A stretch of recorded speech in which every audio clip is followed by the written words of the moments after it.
Hello students, welcome back to my YouTube channel Rajasthan exam news. आपको बता दें कि स्टैटिस्टिकल ऑफिसर एग्जाम की जब डेट आउट हुई तो काफी सारे स्टूडेंट्स के कमेंट आए कि हमें इसके बारे में बताइए कि कैसे इसकी तैयारी कर सकते हैं, बुक्स एंड कोर्सेज क्या होनी चाहिए। स्टैटिस्टिकल ऑफिसर एग्जाम की डेट आउट हुई है। सबसे पहले हम जो है पॉइंट वाइज देखेंगे कि किस तरह हम तैयारी को कर सकते हैं और क्या इसका सिलेबस रहता है और किस तरह इसकी प्रिपरेशन को अच्छे से बूस्ट किया जा सकता है। सबसे पहले हम बात करें तो इसका जो एग्जाम डेट निकाली गई है वो संख्या की अधिकारी प्रतियोगिता परीक्षा 2023 की 25 फरवरी 2024 को निकाली होना है ये एग्जाम। ठीक है। और आपको बता दें कि संख्यांकीय विभाग की ये भर्ती है। अगर हम इस सिलेबस की बात करें तो यहाँ पे जनरल नॉलेज ऑफ राजस्थान जो है 40 क्वेश्चन होने 40 मार्क्स के। सब्जेक्ट की बात करें तो 110 क्वेश्चन होने 110 मार्क्स के, 2.5 घंटे का आपको टाइम मिलेगा। जबकि आपका 1/3 जो है आपकी नेगेटिव मार्किंग रहेगी। एक चीज और बता दें कि आरपीएससी ने अब 5 ऑप्शन वाला जो सिस्टम शुरू किया है उसमें आपको 5 ऑप्शन दे रहे हैं। अगर आपको कोई भी आंसर नहीं देना तो लास्ट वाला जो फिल है वो करना पड़ेगा। अगर आप ऐसा नहीं करते और 10% से ज्यादा क्वेश्चन आप ऐसे छोड़ के आते हो तो आप डिस्क्वालीफाई हो जाओगे।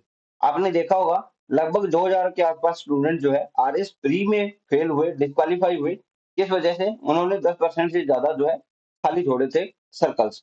अगर हम बात करें 150 क्वेश्चन तो आप अगर 10% के हिसाब से देखो तो 15 क्वेश्चन से अगर आप ज्यादा छोड़ते हो, 15 क्वेश्चन से आप ज्यादा छोड़ते हो तो फिर आपके लिए दिक्कत होगी, ये डिस्क्वालीफाई वैल्यू। यहाँ तक आपको सिस्टम समझ में आया।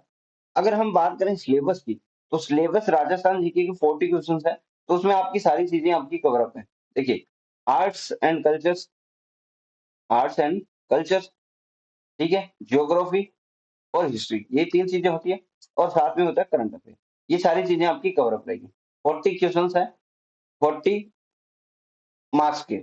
अब यहाँ पे आप देख सकते हो हिस्ट्री के अंदर और कल्चर के अंदर आपके कोई भी टॉपिक नहीं छोड़ा गया है। आप आराम से सिलेबस को पढ़ लेना। सिलेबस में आपको जो है टेलीग्राम पे डाल दूंगा। आप ज्योग्राफी आप देख सकते हो, ज्योग्राफी के अंदर भी ऑलमोस्ट सारी चीजें कवर अप की गई है। यहाँ पे अपने न्यू स्कीम्स एंड इनिशिएटिव जो है आपको पूछे गए हैं जो आपके डेवलपमेंट इन राजस्थान के लिए इंपॉर्टेंट है। तो ये आपके करंट अफेयर का पार्ट हो जाता है। तो आपकी सारी चीजें आपकी कवर अप है। ये 40 मार्क्स का रहेगा। ठीक है, 40 मार्क्स के अंदर आपको 40 क्वेश्चन देखने को मिलेंगे। तो आपको राजस्थान जीके के मिलेंगे। अगर हम बात करें सिलेबस की, सब्जेक्ट के, तो वहां पे आपको 3 पार्ट में, 3 नहीं 4 पार्ट में आपको देखने को मिला। एक तो मिलेगी स्टैट्स, ठीक है, फिर मिलेगी इको, मैथ और कंप्यूटर। ठीक है। सबसे आपको, आप जो है यहाँ पे या तो होंगे आप कॉमर्स स्ट्रीम से, ठीक है, या मैथ्स के स्टूडेंट होंगे, यानी मैथ्स जिन्होंने स्टैट्स ली हुई है, ठीक है, या फिर आप स्टूडेंट होंगे इको के। यहाँ पे इतने ही आपके स्टूडेंट मिलेंगे। सबने आपने पीजी कर रखी होगी, ठीक है, मास्टर्स आपकी कंप्लीट होगी। तो आपके मास्टर्स की बुक्स है उनमें अंदर ये टॉपिक्स मिलेंगे। एमकॉम की जो एबीएसटी है, एबीएसटी के अंदर आपके जो लगते हैं 2 बुक्स लगती है। तो उनके अंदर जो ऑपरेशनल रिसर्च होती है उनके अंदर भी ये टॉपिक्स मिलेंगे। तो आप वहां पे भी कर सकते हो, कवर कर सकते हो। आरबीडी की बुक आती है। और बीकॉम के अंदर भी कुछ टॉपिक्स आपको मिल जाएंगे, आरबीडी की वो बुक आती है। मैथ्स वाले मैथ्स की बुक्स को देख सकते हो, वहां पे 12 से लेकर आपकी जो है कैलकुलस वगैरह चल स्टार्ट हो जाती है, तो वो आप देख सकते हो। इको के बहुत ही बेसिक टॉपिक्स है, वो आप जो है एनसीईआरटी 11-12 से भी कवर अप कर सकते हो। ठीक है। अगर हम बात करें यहाँ पे स्टैट्स के टॉपिक्स की, देखिए, ये स्टैट्स का पूरा टॉपिक है जो बेसिक्स में कवर होता है। ये आप किसी भी बुक से कवर कर सकते हो, आराम से आपको हर जगह मिल जाएगी। जिसके अंदर कलेक्शन है, क्लासिफिकेशन है, टेबुलेशन है, सेंट्रल टेंडेंसी है, डिस्पर्सन है, और आपका स्क्यूनेस है, कुर्टोसिस है, ठीक है, मोमेंट्स है। मोमेंट्स में अंदर आपको इसमें कंप्लीट दिया हुआ है। ठीक है। मोमेंट्स में कंप्लीट का मतलब क्या है? रॉ मोमेंट्स है, सेंट्रल मोमेंट्स है, फैक्टोरियल मोमेंट्स है। ये आपके दिए हुए हैं सब कुछ। ठीक है। ये आपके तीनों दिए हैं। मोमेंट्स होता है, एक तो रॉ मोमेंट्स होता है, सेंट्रल होता है और फैक्टोरियल फैक्टोरियल होता है। ये तीनों मोमेंट्स होते हैं और ये अलग अलग टाइप हो गए मोमेंट्स के, वो आपको दिए हुए हैं कंप्लीटली। स्क्यूनेस दिया हुआ है। ठीक है। कहने का मतलब ये है कि इसमें ऑलमोस्ट वो टॉपिक्स दिए हुए हैं जो संगणक के अंदर आते हैं। संगणक के अंदर देखिए ये वाला जो पोर्शन है ये पूरा आता है। ठीक है। कोरिलेशन रिग्रेशन आता है। ठीक है। और आगे आपका टाइम सीरीज आता है। टाइम सीरीज के अलावा आपका क्या आता है? इंडेक्स नंबर आता है, तो वहां पे मैं आपको बताता चलूंगा। देखिए ये स्टैट्स का टॉपिक है, और स्टैट के साथ ये देखिए आपका संगणक के अंदर भी आता है, एएसओ के अंदर भी आता है, ये भी आपका तीनों के अंदर आता है, ये भी स्टैट्स का है। यहाँ से लेकर प्रोबेबिलिटी डिस्ट्रीब्यूशन ये स्टैट्स में भी पढ़ा जाता है, आप देख सकते हो। ठीक है, तो आप जो इजी टॉपिक्स है मैं वो बाद में बताऊंगा। स्टैट्स है, ये भी स्टैट्स का टॉपिक है। सैम्पलिंग डिस्ट्रीब्यूशन, मल्टीवेरिएट एनालिसिस, ये भी स्टैट्स का है। और थ्योरी ऑफ एस्टिमेशन, ये भी स्टैट्स का टॉपिक रहेगा। ठीक है, आगे अगर हम बढ़े, टेस्टिंग ऑफ हाइपोथेसिस, ये भी स्टैट्स में आता है। नॉन पैरामेट्रिक जो टेस्ट है, ये भी आपका स्टैट में आता है।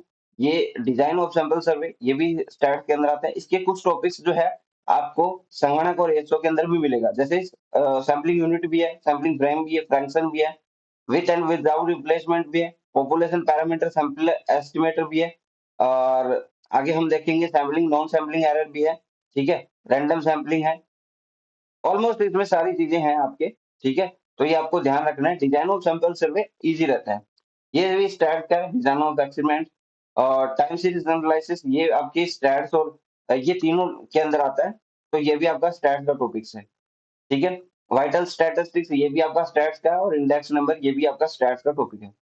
ठीक है, स्टैटिस्टिकल ऑर्गेनाइजेशन ऑफ इंडिया, ये भी आपका स्टैट्स का टॉपिक रहता है। ठीक है, यहाँ पे आप देखोगे कि तीन तीन के साथ ये पांच, आठ, आठ, और आपके नौ, 10,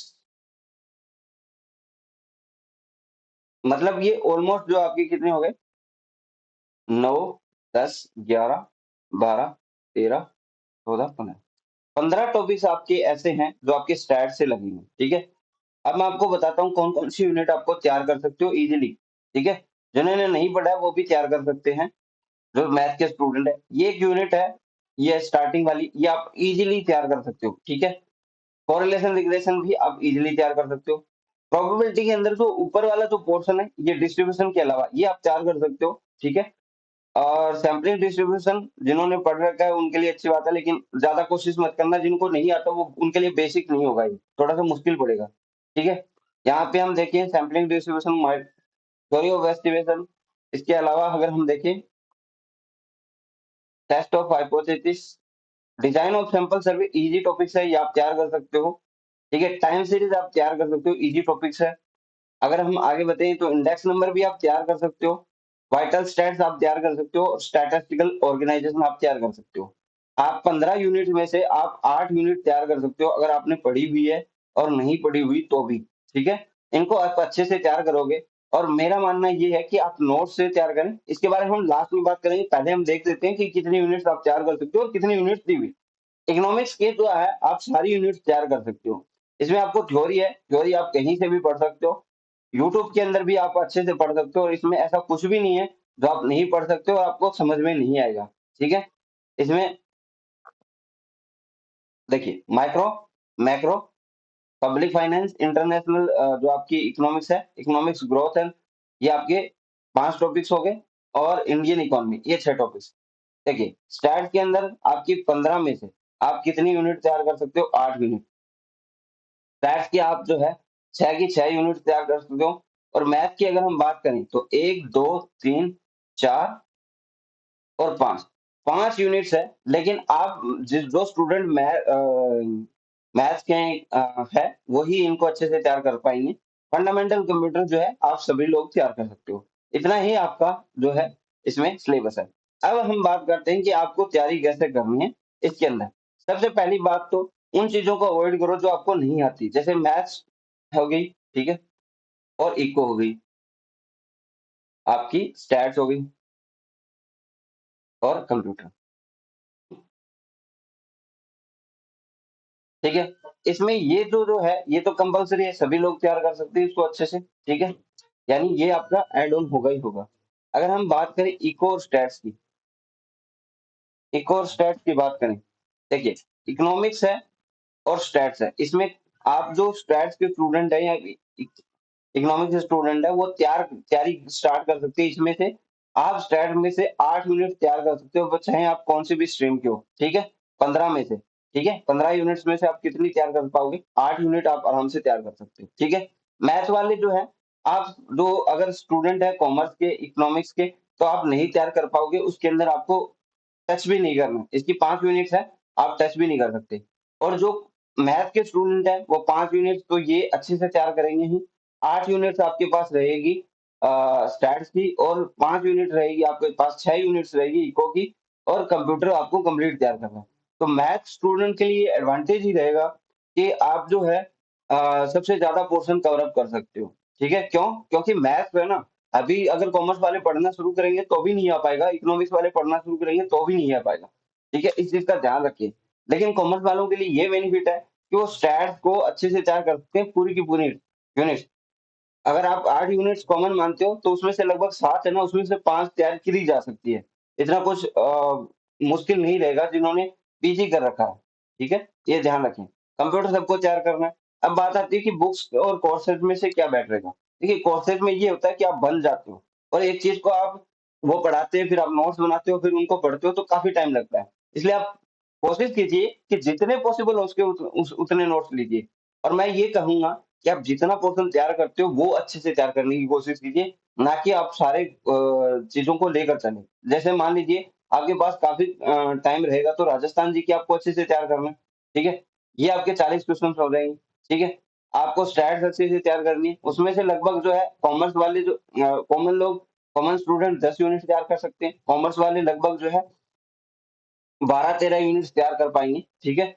इको की आपको सभी को 6 यूनिट तैयार करनी है, और कंप्यूटर कंप्लीट तैयार करना है, ठीक है? मैथ्स की अगर बात करें तो मैथ्स वाले जो स्टूडेंट होंगे वो 5 यूनिट्स तैयार कर पाएँगे, ठीक है? 5 की 5। अब यहाँ पे आपके पास ये रहेगा कि आप किसको प्रायोरिटी देते हो। मेरे हिसाब से आपको सबसे ज़्यादा प्रायोरिटीज़ के हिसाब से देखा जाए, तो आपको राजस्थान तो प्रायोरिटीज़ में रहेगा ही। फिर आपको रहेगा कि आप कौन से स्ट्रीम के हो। अगर आप कॉमर्स के हो तो स्टैट्स को और कंप्यूटर को, ठीक है, प्रायोरिटी दो। इकोनॉमिक्स भी आप तैयार कर सकते हो। इकोनॉमिक्स कॉमर्स वालों की पढ़ी होती है, तो उनके लिए आपको बेनिफिट रहेगा। 6 यूनिट आपको तैयार करने में ज़्यादा दिक्कत नहीं आएगी, जितनी मैथ्स वालों को आ सकती है। ठीक है? ये चीज़ें आप ध्यान में रखोगे।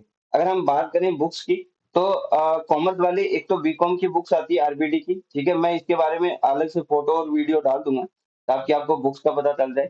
फर्स्ट फर्स्ट ईयर के अंदर आती है बिज़नेस स्टैटिस्टिक्स, यानी अलग-अलग यूनिवर्सिटीज़ में अलग-अलग हिसाब से आती है। लेकिन आपकी आरबीटी की बुक्स आती है बीकॉम फर्स्ट ईयर की, या फिर बिजनेस स्टैटिस्टिक्स से आप पढ़ सकते हो, ठीक है?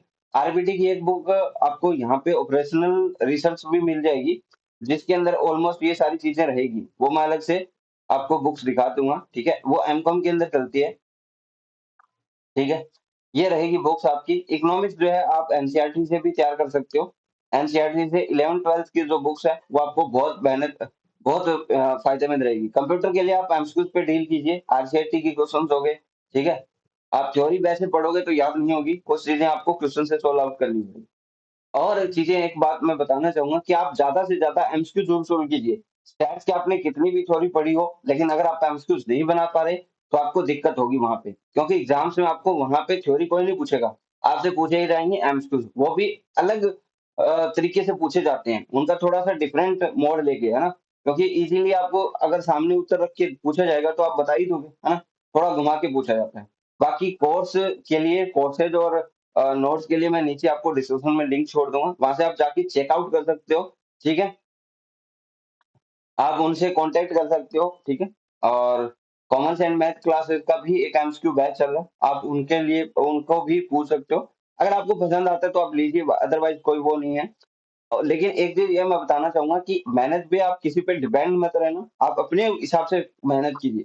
ऐसा नहीं है कि आपने कोर्स लिया उसके ऊपर डिपेंड हो गए, नोट्स बना रहे हो, वो पढ़ रहे हो किताब में, क्योंकि एक जगह से सारे क्वेश्चन्स आना पॉसिबल नहीं है। वो उनकी भी गलती नहीं है जिनसे आप कोर्स ले रहे हो। आपकी गलती है कि आप एक कोर्स पे डिपेंड हो जाते हो, अलग-अलग चीज़ें आती हैं, ठीक है? हालाँकि कोर्स ये इतना डिटेल से सिलेबस है कि आप खुद तैयार करोगे तो अच्छे से तैयार कर पाओगे, कोचिंग वालों से तैयार करोगे तो वो एक लिमिटेड चीज़ें ही पढ़ा सकते हैं इतने टाइम में, है ना? तो आज के लिए बस इतना ही, नेक्स्ट अपडेट के साथ मिलेंगे। नेक्स्ट अगर आपका कोई भी डाउट है, तो वहाँ पे कमेंट करके मुझे नीचे बता सकते हो। आज के लिए बस इतना ही, thank you, bye, have a nice day.